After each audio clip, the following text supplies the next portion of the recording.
Adding an HTML sitemap page to your WordPress site can help visitors navigate your content more easily.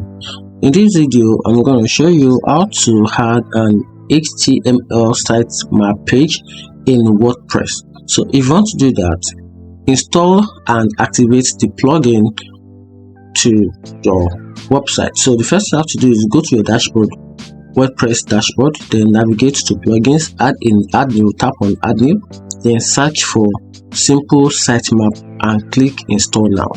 Once installed, click activate, then generate the sitemap page, generate the HTML sitemap page. So go to pages, tap on add new, then title the page of the sitemap or something similar, then add the short code which is in the video, which is simple sitemap to the page, then add your content, then publish the page. And that is how to add an HTML sitemap page in WordPress. If you find this video helpful, subscribe and follow for more.